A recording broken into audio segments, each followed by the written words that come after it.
Hola, ¿cómo están? Buenos días. Estamos aquí nuevamente en este canal para comentar la realidad política de la semana, que ha estado bastante álgida.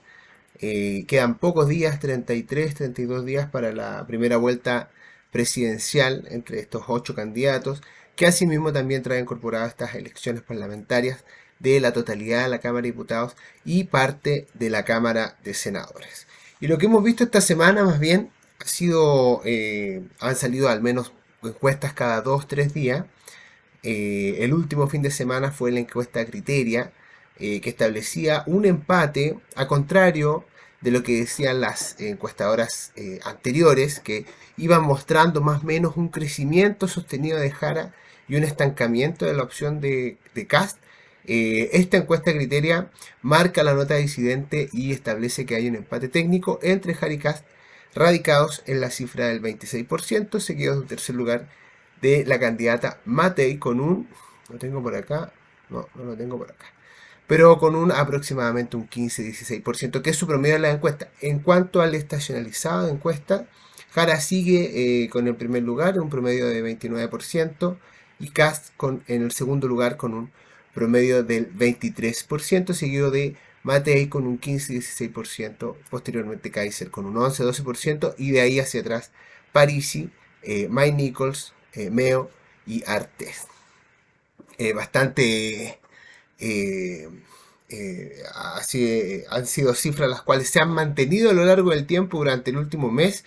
Quizás el último momentum de cambio fue precisamente luego del debate, en donde se comenzó a marcar la sistemática de caída progresiva y lenta de la candidatura de Kast, que perdió el primer lugar y pasa al segundo lugar de manera consolidada, y de caída que se detiene con este emplazamiento que le hace el presidente de la República, don Gabriel Boric, durante la cadena nacional originada de la discusión de la ley del presupuesto, en donde le dice prácticamente, bueno, ¿cómo vas a financiar? ¿De dónde vas a sacar los 6.000 millones de dólares en recortes del presupuesto nacional? Lo que hace que Kast detenga su caída en las encuestas y ahora comience nuevamente otra vez a subir. ¿Por qué? Porque marca, en primer lugar, como habíamos dicho en los videos anteriores, que el presidente establece un enemigo, que deja de ser Matei, que deja de ser Kaiser, y pasa a ser derechamente José Antonio Kast, que es el enemigo histórico de la generación del presidente. Por lo tanto, es de toda lógica que a él se enfrente sin ningún tipo de tapujo, digamos, sin que sea preponderante en ese aspecto si tiene o no la banda presidencial. Y bueno, y para entrar en esa discusión, porque este capítulo lo vamos a dedicar bastante a Kast, vamos a hablar de él básicamente porque Kast es una persona la cual simboliza muchas cosas. O sea, en primera campaña del 2017 simbolizó la ultraderecha, esta versión poco menos que esquizofrénica de la derecha chilena, el refugio del pinochetismo. Y que en la del año 2021 significó lo mismo con el agregado de que tenía esta capacidad de gobernabilidad producto del mal gobierno de Sebastián Piñera, y por tanto como periclita el poder de Chile Vamos, de Sichel en particular, en manos de Kast, que se ve de repente siendo el candidato de la derecha en segunda vuelta y pierde precisamente por su incapacidad de poder adaptarse a un entorno o un país que en ese momento era esencialmente progresista. ¿Ya? Tan progresista es que lleva la presidencia a Gabriel Boric Font, líder del Frente Amplio, líder de los movimientos estudiantiles y líder de todo aquello en lo que culturalmente es la oposición a Cast. Pero ahora estamos en otros tiempos, han pasado 6 años del estallido, han pasado 8 años de la primera contienda presidencial de Kant. Ya no es el monstruo que era antes, ahora está más viejo, está más sabio, lee mucho mejor la realidad, está mejor asesorado también. Y yo quisiera partir con una frase. Hubo mucha polémica este fin de semana porque su principal asesor, el señor Valenzuela, que aparece en Estado Nacional, en TVN desde hace como 3 4 años, que yo nunca lo he escuchado con mucho interés, porque básicamente como que sus posturas son bastante repetitivas, como que no están impetradas de creatividad. y por lo tanto siempre dice lo mismo a lo largo de todos sus capítulos. Y el señor Valenzuela hizo una columna en la tercera que de alguna u otra forma marca una especie de tono de campaña de Kast.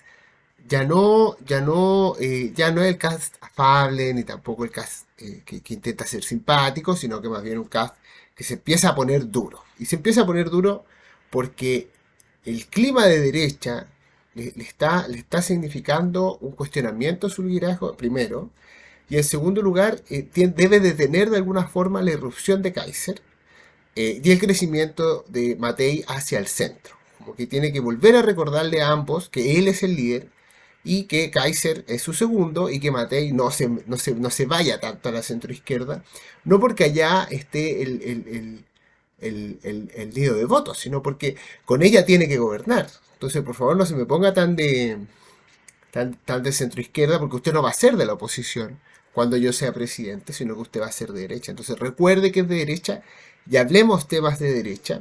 Ya dejemos de decir si yo soy o no soy simpático con las mujeres, dejemos de decir si yo promuevo o no promuevo los bots. Hablemos de que en el Estado hay parásitos. Y ese es el dardo que lanza Venezuela muy efectivamente, porque todo el arco político habló del tema de los parásitos todo el fin de semana.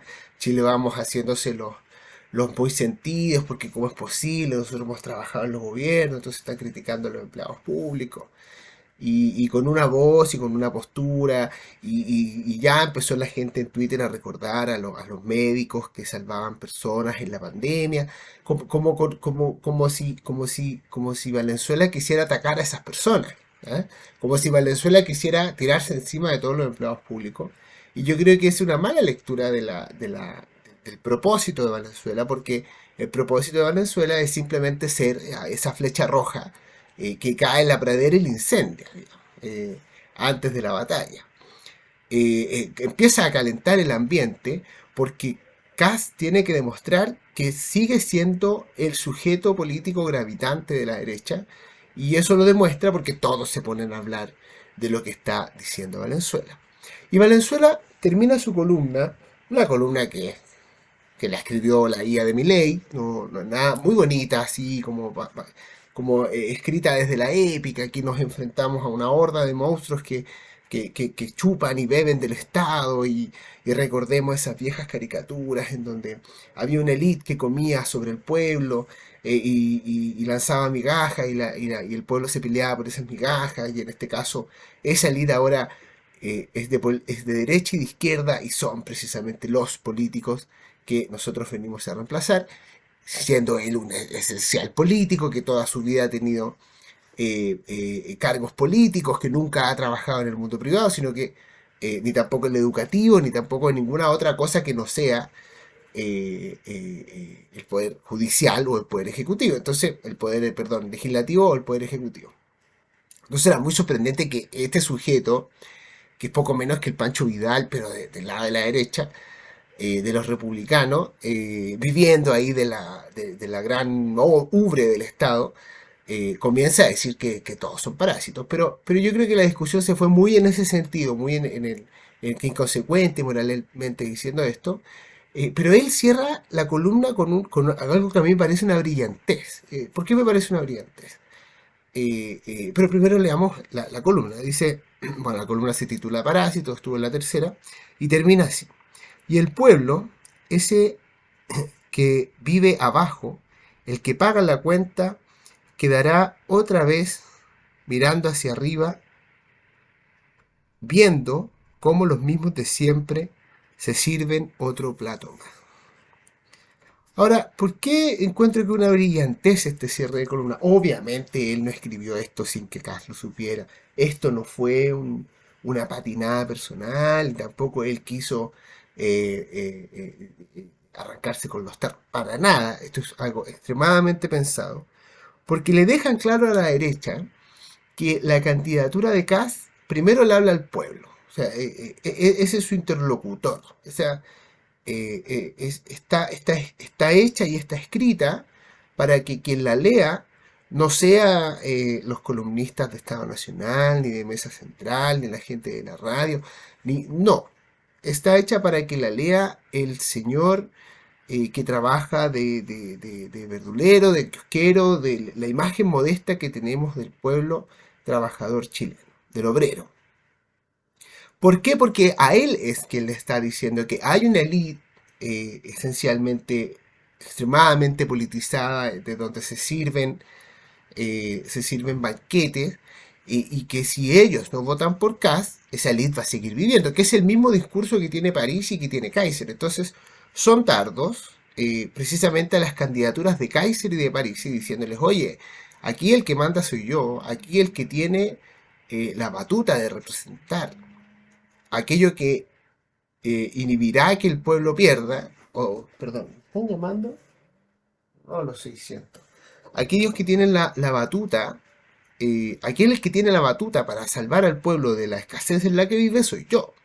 Esta candidatura, la candidatura de Kast, no la candidatura de Parisi ni la candidatura de Kaiser, pero vamos a decir lo mismo que ellos. Es decir, Parisi lleva años diciendo que el Estado está lleno de parásitos, y Kaiser ahora que pretende cortar el presupuesto en 16 mil millones de dólares y no en 6 mil millones de dólares, que es algo un poquito más racional que lo que refiere el señor Kast. Entonces, y lo que sigue de eso es por qué le habla a esa gente, por qué dice eso. Porque precisamente la candidatura de Kast es una candidatura popular, así lo muestran todas las encuestas. El estrato socioeconómico, los grupos de estratos socioeconómicos de menos ingresos están divididos entre Jara y Kast. Matei no entra en las candidaturas de ese sector, y es Kaiser y Parisi quienes empiezan a comerle un poco de votantes dentro de ese estrato socioeconómico. Entonces Kast lo que tiene que hacer es hablarle a ese público y decirle, yo pienso lo mismo que estas dos mini alternativas que han surgido bajo mi alero. Y lo hace sumamente, súper eficientemente, porque todo Chile Vamos se pone a hablar y a decir, y lo que no dice Chile Vamos es, bueno, efectivamente nosotros no somos parásitos. Lo que dice Chile Vamos empieza a tomársela personal, muy propio del RN, muy propio del ser derechista chileno, criado en la época de la concertación, en donde todo lo ofende moralmente, que es una mala costumbre del Frente Amplio y una mala costumbre del Partido Socialista, en donde se toman los temas de forma personal y no observan lo que efectivamente la gente quiere ver, porque la gente quiere ver un Estado más pequeño, quiere ver un Estado más eficiente. Si Dorothy Pérez no es aclamada popularmente de la nada, es aclamada porque encontró a 25.000 funcionarios públicos que eran, pero es que es lo peor en el sentido de la eficiencia, a eso me refiero, no sé si moralmente, eso no es lo que importa, acá lo que importa es si sirven o no sirven como funcionarios públicos, y evidentemente si tienen licencias médicas falsas, no sirven como funcionarios públicos, porque primero no respetan el principio de prioridad, no respetan nada de su propio trabajo. Entonces, a las personas que ese discurso le hizo clic, son las personas que Kast necesita aguachar, necesita mantener cerca suyo y necesita que lo apoyen en primera vuelta. Porque, o sea, y no solamente lo apoyen en primera vuelta, la otra vuelta que propongo aquí en este video es que Kast, creo yo, dado de que tiene apoyo popular, eh, eso garantiza de alguna otra forma que Kast no tenga un estallido social. ¿A qué me refiero con esto? Piñera, o sea, a Piñera durante el estallido el pueblo en su totalidad se lo puso, porque Piñera no era del pueblo. O sea, y no era del pueblo, y él urgía decir que era una persona de clase media. Y la votación de Chile Vamos, en términos parlamentarios, en términos, digamos, políticos, se sustentó en la ABC1 y en la clase media. No así en los grupos populares, porque la UDI popular se la quitó Kast el 2017, ese 8% que es fundamental, porque a partir de esa cifra no permite proyectarse como candidatura política. Y la UDI popular después se refugió, se fue al Partido Republicano, se dividió, quedó la UDI elitista, clase media en Chile Vamos, y el resto de la UDI más modesta y humilde se fue toda al Partido Republicano. Y esa es la UDI actual. Entonces, si esa ex UDI, actual Partido Republicano de origen popular, durante un eventual nuevo estallido apoya al presidente Kast, la masividad del nuevo estallido va a ser menor. que el estallido que hubo el año 2019, porque en el estallido del año 2019 Piñera no tenía cómo comunicarse con ese grupo mayoritario de 8 millones de personas, de 6 millones de personas que son el pueblo de Chile. No tenía conductos políticos, no tenía presidentes de sindicatos, no tenía dirigentes de juntas vecinales, no tenía esa mano para tantear la temperatura. De hecho, yo me he leído el libro y otras crónicas más. Aquí está Piñera en Jaque, de Paula Catena y Gloria Faundes, que son periodistas de La Tercera, y La Revuelta, que es de Laura Landaeta, que también creo que son periodistas de La Tercera. No sé por qué La Tercera tiene tantos periodistas siempre en La Moneda. Los del Mercurio no hacen libro.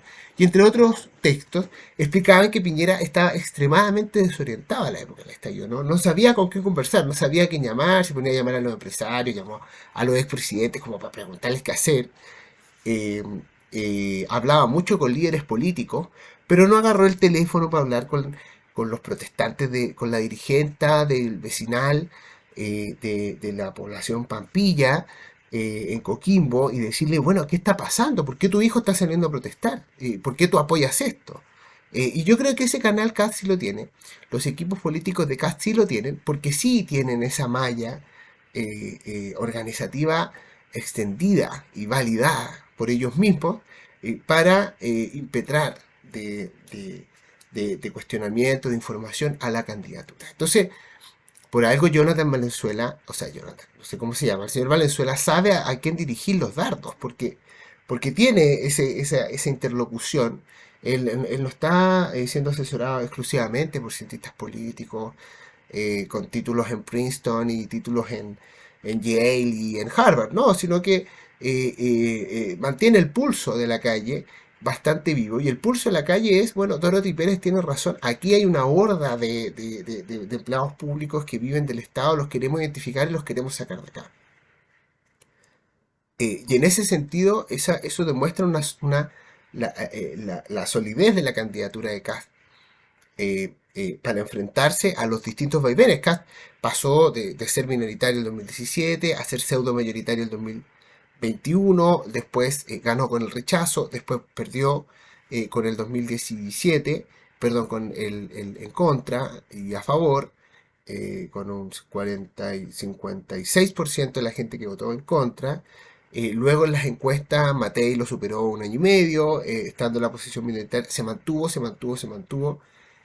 Aparece Kaiser, que destrona a Matei y lo mete a él en un desesperante tercer lugar, y él mantiene la calma y ahora está en segundo lugar en las encuestas, teniendo la posición privilegiada dentro de la derecha, que es hoy digamos, el grupo político que presenta, digamos, la mayoría, teniendo hasta un 60% de las preferencias en la discusión presidencial. Entonces, él es el líder de ese grupo.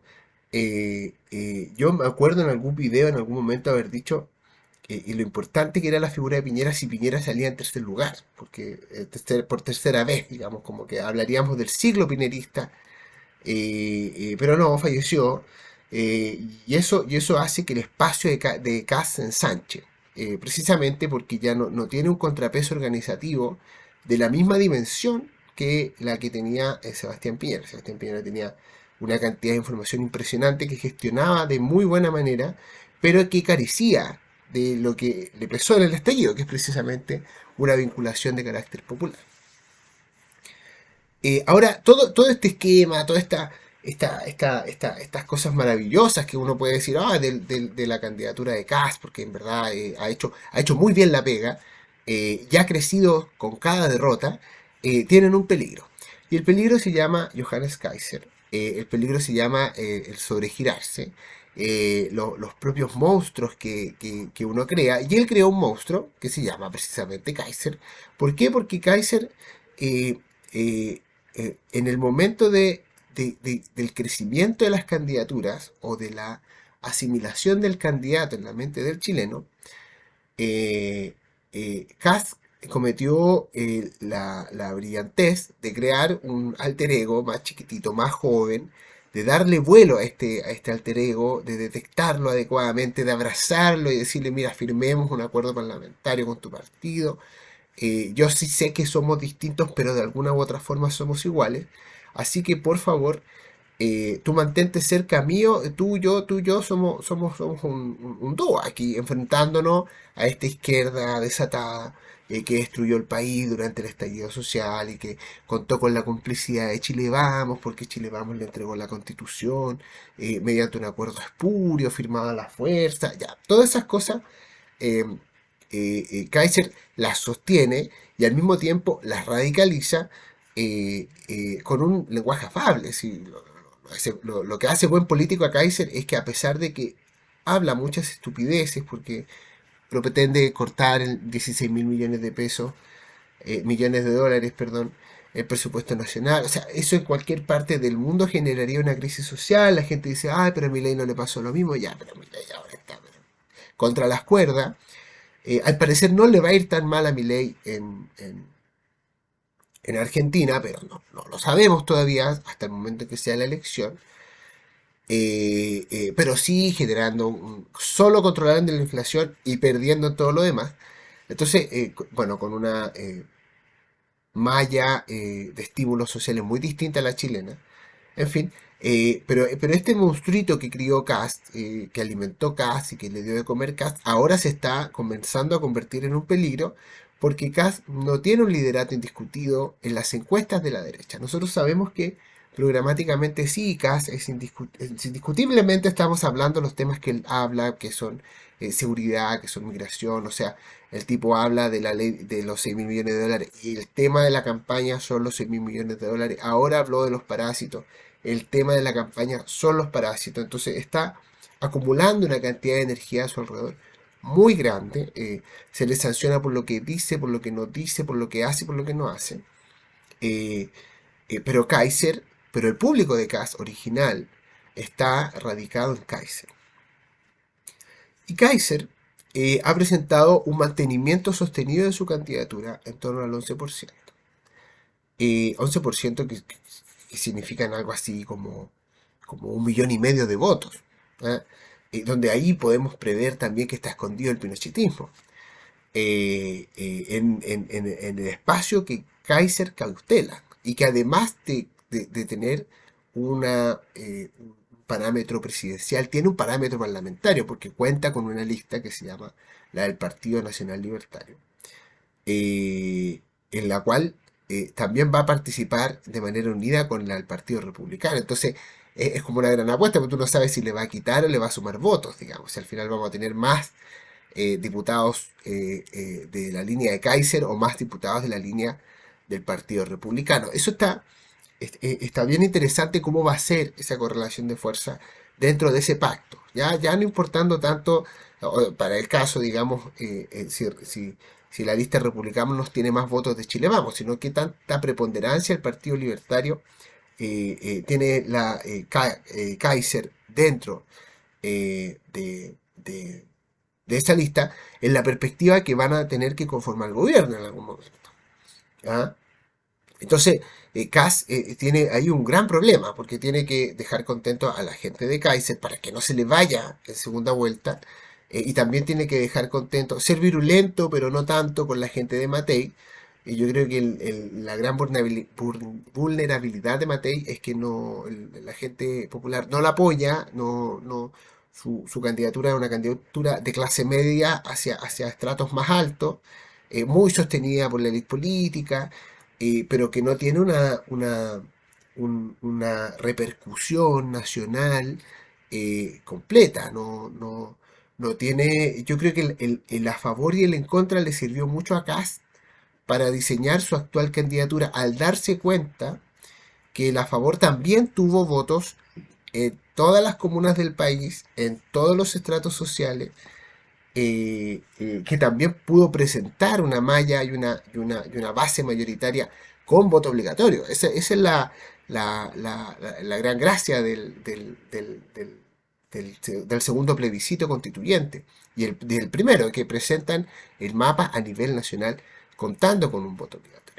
Entonces yo ya no hablo de los 3 millones de votos y medio con los cuales salió Bachelet en el 2017, sino que estoy hablando de 5 millones de votos, de 6 millones de votos, que son volúmenes mucho más amplios que permiten ampliar la cancha. Y quizás eso también, el escopetazo del parásito, sirve para detener el crecimiento de Kast y recordarle a esa población que el candidato, perdón, de Kaiser, sirve para detener el crecimiento de Kaiser y recordarle a esa población que el candidato es Kast. O sea que aquí lo primordial es que Kast sea el presidente y no Kaiser, porque Kaiser, ¿en qué circunstancia ganaría eventualmente la primera vuelta? O mejor dicho, ganaría la posición de la derecha en la primera vuelta, en que Kast tenga un muy mal debate, muy mal Forenade, que es ahora, en este momento están dando el Forenade, siga decreciendo, Matei avance un poco más, un 2-3%, y él se coma la pérdida de los votos de Kast. Y eso haría que Kast, eh, Matei y Kaiser lleguen a primera vuelta con un voto a voto, lo cual sería algo extremadamente impresionante. Nunca he visto la historia electoral chilena, porque en la historia electoral chilena aquí hablamos de caciques, digamos, que detrás suyo instalan los horizontes ideológicos. Pero en este caso aquí tendríamos tres caciques, uno más antiguo que los otros, Matei siendo evidentemente la más antigua, pero teniendo tres derechas. Eso, ¿qué le pasó a este país que en 4 años pasó de tener una derecha complejada, enana, que la única derecha era la derecha de Kast, eh, eh, sobre todo el año en que gana el 2020, en plena pandemia, cuando gana el apruebo por discutir el tema constituyente con un 78%, quedando la opción de Kast con un 21%. O sea, de Kast pasó de un 21% en votos voluntarios, o sea, creo que fue 1 millón de votos, con suerte, eh, a tener tres candidatos de derecha que abarcan en su conjunto más del 50%, y que tienen tres listas parlamentarias, o sea, dos listas parlamentarias de tres núcleos políticos, digamos, Chile Vamos, Partido Republicano y Partido Nacional Libertario.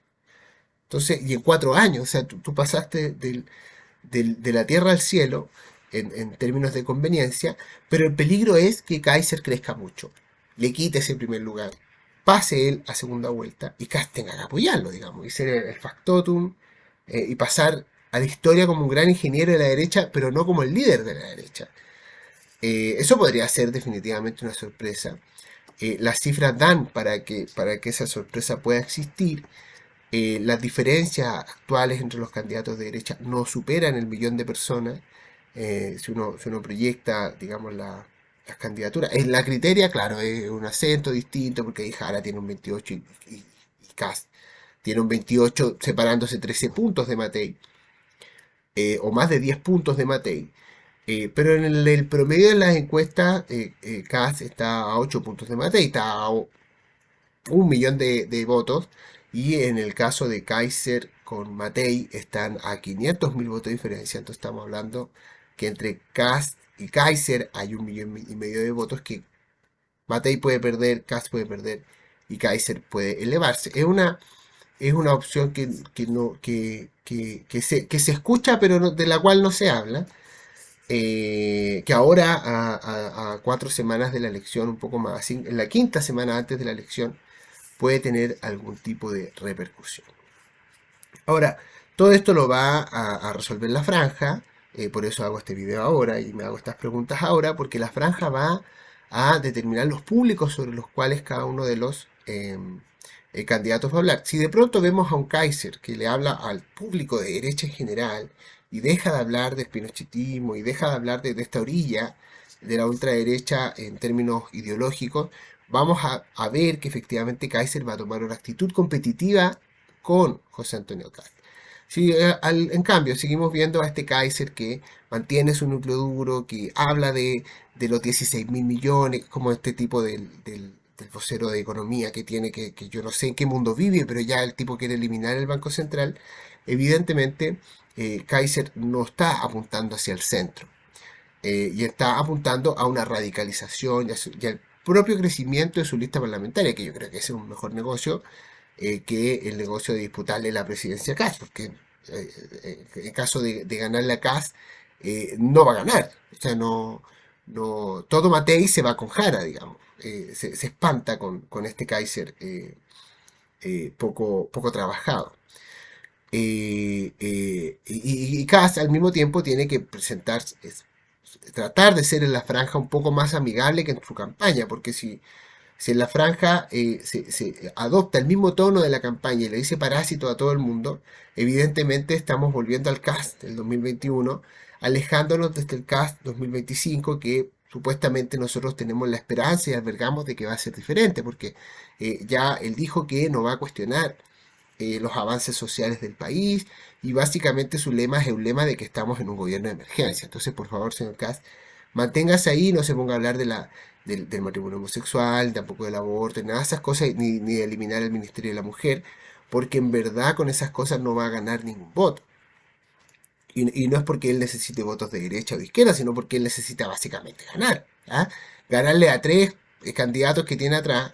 Y lo otro es que esto es lo entretenido de la política, porque toda cifra dice o sirve para cualquier tipo de análisis, en el sentido de que si la distancia, y esto lo levantó Axel Callis también, si la distancia entre Kast y el 50% supera el 25%, nosotros vamos a mirar a Jara con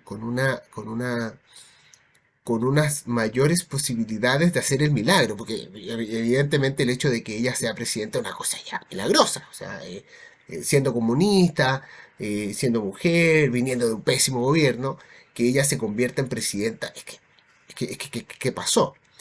Pero si Kast saca un 28%, iguala el porcentaje de la votación anterior, o supera el 30%, igual que Jara, y nosotros ya ahí estamos hablando de una batalla, pero consolidada en todo su sentido, muy abierta y que va a ser muy agresiva, porque ambas candidaturas se van a ver con la posibilidad de poder ser candidato. Piñera el año 2017, perdón, 2021, el año 2017 fue electo en primera vuelta con el 36%, y Guillé con el 23%, Beatriz Sánchez con el 21%, entonces evidentemente Guillé tenía que recuperar la pista del 27% como para poder ser presidente, entonces siempre en su campaña de segunda vuelta partió como con una pata media coja. No hacía el caso de Piñera, que igual tenía la dificultad de que solamente se le sumaba el 8% de Cast, y eso significaba el tradicional 44% de la derecha en Chile, pero él supo construir una mayoría que le permitiera ganar la presidencia. La pregunta es que ahora tenemos que ese desafío está en Cast, digamos, no está en Jara, porque Jara no sé a dónde va a recurrir en segunda vuelta para superar la barrera del 50%. Se supone que Jara está en la cifra del 28, según algunas encuestas, y hay otras encuestas como la Cosa Nostra de Mayol, que la sitúan en la cifra del 36, que la aproximan al 38% de la prueba. No sabemos qué va a pasar. Yo ya he descreído los pronósticos electorales. Hay que tener mucha más información para poder jugarse con un pronóstico electoral. Pepe Out ya dijo que la final es Jara Cast, con un gobierno y un parlamento de mayoría de derecha, o sea, la derecha va a tener 84 diputados y 26 senadores, por lo tanto eso le da mayoría en ambas cámaras, y tendríamos por primera vez desde el gobierno de Bachelet en el año 2006, luego de 20 años, un parlamento coincidente con el Poder Ejecutivo en términos de mayoría. Eso evidentemente es un desafío de gobernabilidad inmenso, gigantesco, o sea, administrar Chile es algo muy complicado. Somos seres, esta misma discusión de los parásitos, como que de repente todos se pusieron ultra sensibles y por favor no cuestionen tanto a los funcionarios públicos, cuando hace 3 meses atrás Dorothy Pérez tenía a todos los funcionarios públicos y a toda la ciudadanía tratando a los funcionarios públicos con la punta del pie. Yo antes trabajé en una municipalidad y efectivamente llegaba la gente a criticarte y decirte que poco menos que eres un Barça y un parásito, digamos. Después esa misma gente a los 2 meses se arrepentía de haberte tratado así porque en verdad se dio cuenta que tú servías. Entonces trabajar y vivir con esa bipolaridad no sé si algo que en política sirva mucho. Ya, eso es lo que vamos a comentar en este video. Espero hacer videos más frecuentemente a partir de ahora, aprovechando la recta final de las presidenciales. Y también vamos a hacer menciones a las parlamentarias. Yo creo que las parlamentarias, las senatoriales están interesantes. Me interesa qué es lo que pase con Kaiser, perdón, con Carter. Me interesa qué es lo que pase en el Maule. Ahí hay una pelea soterrada en la interna de republicanos. También me interesa qué pase con Beatriz Sánchez. Yo creo que eso, o sea, el 9% de Winter, no sé si será también el 9% de Beatriz Sánchez. Ojalá, no sé, yo nunca he encontrado que ella una muy buena política. No hizo nada para el estallido y tampoco hizo nada después de la presidencia de Boric en su embajada en México. Entonces nunca hizo nada con la cantidad de votos que sacó, con ese 21% del año 2017. Yo creo que uno como, si uno es político, tiene que ser muy responsable de la gente que te elige y por lo menos tener la decencia de mantener sus discursos vivos, digamos, no dejar que mueran. Guille algo quiso hacer para el estallido, ¿se acuerdan que él había sido, digamos, la segunda mayoría a nivel nacional? Algo tenía que decir, pero tampoco prestó mucha utilidad. Lo otro es la clase de geopolítica, la clase de buen tino y de diplomacia que dio la Academia Sueca, quien le entregó el día viernes el Nobel de la Paz 2025 a la dirigente opositora del régimen venezolano, que vive actualmente en la clandestinidad, María Corina Machado. Eh, o sea, genial, genial porque eh, eh, eh, inhibe la violencia en la solución venezolana de una manera extremadamente elegante. Sabíamos que Trump ya está poniendo tropas fuera en el Mar Caribe, ya va como por la quinta, cuarta lancha explotada, sin importarle si murieron o no, ya el tipo, todos estos son terroristas. El cartel del Sol, que es el cartel que supuestamente el cartel de los soles, el cartel que supuestamente domina la política venezolana y que exporta droga a Estados Unidos, está ahí contra las cuerdas. Pero la Academia Sueca eh, impone un parelé, lanza agua, tira una manta, digamos, dificulta la solución en el ámbito de la violencia porque hace que la dirigente opositora por excelencia del régimen venezolano no pueda nunca más estar de acuerdo con una solución que implique el uso de armas. O sea, si a ella le entregan el Nobel de la Paz, es para que la mina no pida pistolas, digamos, no pida, digamos, una invasión norteamericana a tierras venezolanas y tampoco esté de acuerdo con eso. Y eso al mismo tiempo es un control a, a Trump porque significa el cese del apoyo interno de la invasión norteamericana a Venezuela, pero al mismo tiempo, entregándosela a María Corina Machado, le encuentran la razón a Trump, porque están premiando la oposición de Maduro en un espacio geopolítico que Estados Unidos, a partir de la doctrina Monroe en 1817, considera como suyo, que es precisamente América Latina. Entonces hay ya una reafirmación de la democracia como instrumento de solución de las controversias políticas, y en ese sentido el premio está muy bien otorgado, muy atingente, muy apto, muy... No pescaron a Trump queriendo ganar el Nobel de la Paz después de su plan de solución en Gaza. Se mandó un porotazo el presidente estadounidense. Nadie hubiese sido capaz de hacer lo que él hizo. Yo creo que eso la izquierda tiene el gran problema que tiene que salir a responder por qué las soluciones que plantea Trump no son las mejores, siendo que efectivamente aquí nosotros tenemos una solución. Aquí ya jamás firmó un tratado de tregua. Netanyahu también firmó un tratado de tregua. Efectivamente se retiraron tropas israelitas del 70% de la superficie de Gaza, habiendo tenido ellos el control del 100%, eh, y al mismo tiempo entrega ese 70% al gobierno de Hamas, del gobierno que había antes, digamos, del 7 de octubre del 2023.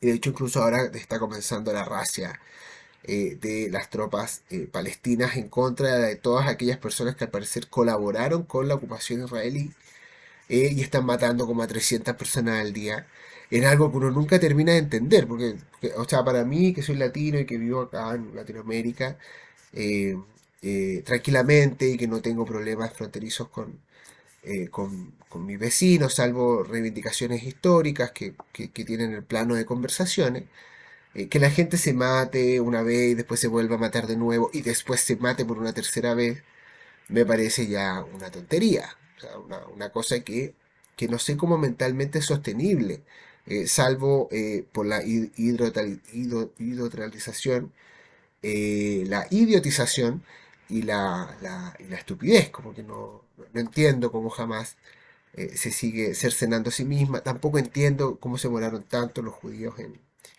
en solucionar un tema que tenía solución desde el tercer mes que Israel invade la franja de Gaza, digamos. Ya jamás había perdido el control operativo de la franja de Gaza, y después lo que hubo fue una demolición programada de toda la infraestructura crítica de esa zona de 400 kilómetros cuadrados. Los costos que paga el pueblo judío son altísimos. Si Trump no hubiese sido presidente, no sé qué hubiese pasado con esa zona, ni tampoco con la invasión israelita. Entonces, en ese aspecto, estamos ya llegando al final de este video. Me están interrumpiendo, no sé por qué. Tengo que ir a preguntar. Así que un abrazo, cuídense, que estén muy bien, tengan una excelente semana. Hasta luego.